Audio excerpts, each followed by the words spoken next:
महविश बहुत बीमार बीमार सी लग रही थी। क्या वो मेरी जुदाई से परेशान है? घर छोड़ने के लिए कितनी आसानी से तैयार हो गई थी। इससे बेहतर पता है क्या है? इससे बेहतर ये कि आप मेरा गला दबा दे, मार दे मुझको। लेकिन इस किस्म का घटिया इल्जाम मेरे ऊपर मत लगाइएगा आइंदा, क्योंकि मैं जिस दिन से इस घर में आई हूं ना, मैंने आपको और इस घर को हमेशा से जोड़ने की कोशिश की, आपके बहन भाइयों को अपने बहन भाइयों की तरह समझा। मैंने कभी नहीं चाहा, कभी भी नहीं चाहा कि कोई भी आपको छोड़ के जाए। उसे चाहिए था मुझसे लड़ती, मुझे यकीन दिलाती, मेरी बात को गलत साबित करती, मगर वो उसे तो जैसे इस घर से जाने का बहाना चाहिए था। जो कुछ भी आपने सुना ना, वो बिल्कुल सही था। और मैं अब अपने आप को जस्टिफाई नहीं करूंगी, क्योंकि जस्टिफाई वो करता है जो मुजरिम है। लेकिन वक्त आपको बताएगा,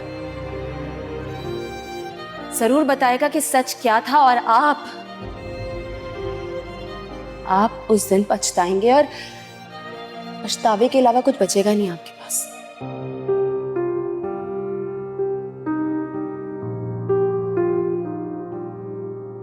मैं बस मिशाल के बारे में सोच रही थी। बात कोई भी हो, उसे क्लियर जरूर होना चाहिए, ताकि मानिया भाभी आगे से इस किस्म की कोई हरकत ना करे। कॉल की थी मैंने मिशाल। क्या कहा उसने? कहना क्या है, हैरान हो रही थी वो भी, क्योंकि उसने कोई कॉल की नहीं मुझे।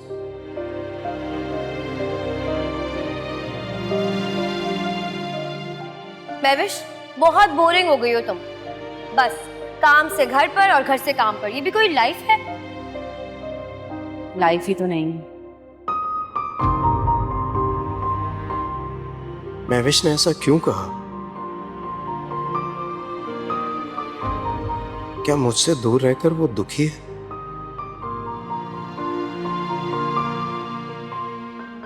और शिवा ने जो कहा तो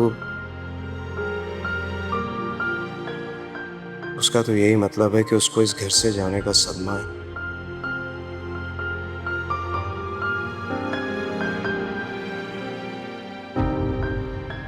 मान तो तुमने मेरा तोड़ा है महविश।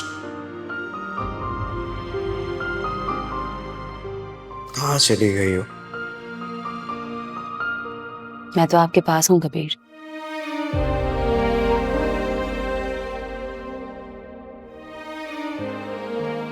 महविश तुम?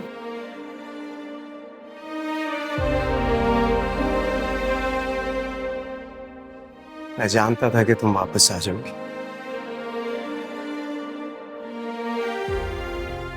नहीं रह सकते तुम मेरे बगैर। और आप तो रह रहे हैं मेरे बगैर।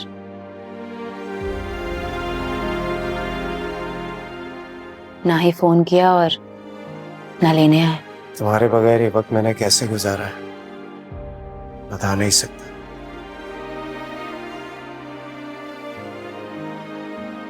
एक एक लम्हा कांटों पर गुजरा है मेरा। सच सच।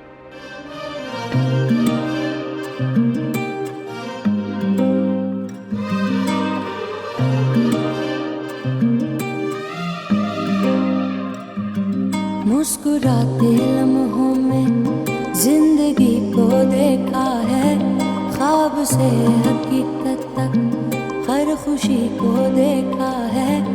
आरज़ू अधूरी सी रह गई है जो दिल में, कब यहाँ ज़माने ने इस कमी को देखा है। ढूंढते हैं जाने क्या ये नैना बाबरे, कतरा कतरा ये आंसू बहते हैं टूटे। इस घर को आग लग गई घर के चिराग से। भाई हम तो बार बार यही कहते रहे कि आप इस बात की तस्दीक करा लो पहले। बिखरे हम अंदर से रहते हैं।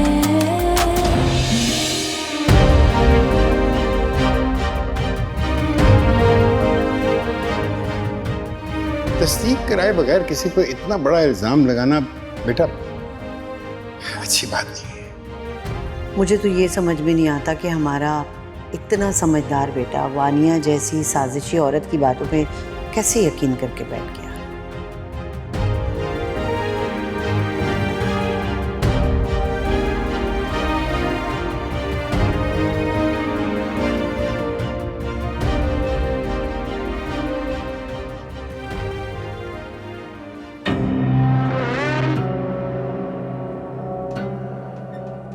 वैसे बुरा ना मनाना, भाभी सोने की चिड़िया है तुम्हारे लिए, बहुत बुरा हुआ तेरे लिए, मना यार उसको।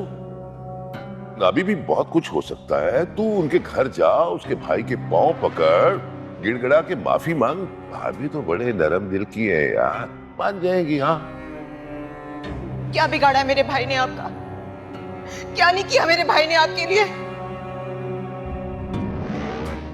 और आप मेरे भाई के खिलाफ साजिशें कर रहे हैं, उनका घर बर्बाद कर रहे हैं, उनकी खुशियों में आग लगा रहे हैं। क्यों?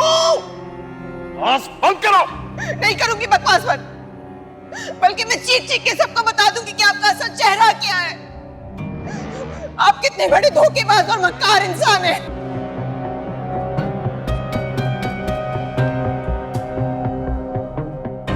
ऐसे भी तेजी से खत्म हो रहे हैं और काम शुरू होने का कोई चांस नहीं।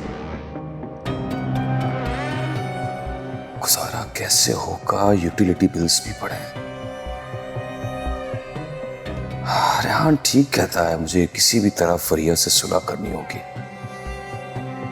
वो मान जाएगी तो अपने भाई को भी समझा लेगी।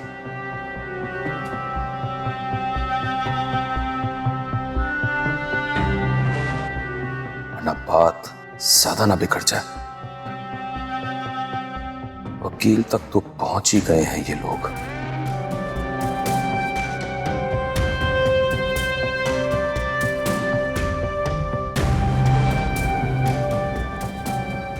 मामा जी, हम घर कब जाएंगे? चले जाएंगे अमल। आप रोज एक ही सवाल पूछती हैं। आपने कहा था कि बस हम 1 हफ्ता रुकेंगे।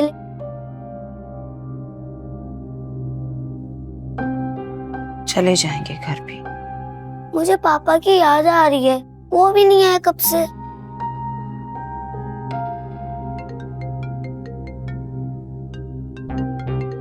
अमल। हेलो पापा, मैं भी आप ही को याद कर रही थी। पापा, आप अभी तक नहीं आए। मैंने आपको इतना इंतजार किया और मैं आपको बहुत मिस कर रही हूँ। मैं बहुत जल्द आऊंगा बेटा, तुम प्लीज अपनी मामा को फोन दो। मामा बात कर ले।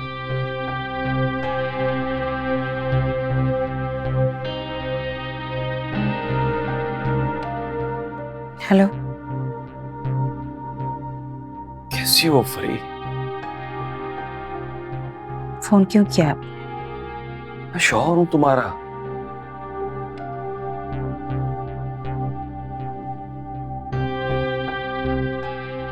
मिस कर रहा हूं तुम्हें यार।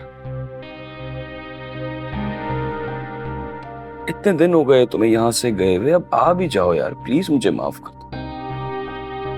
मैं रह नहीं पा रहा हूं तुम्हारे और अमल के बगैर यार।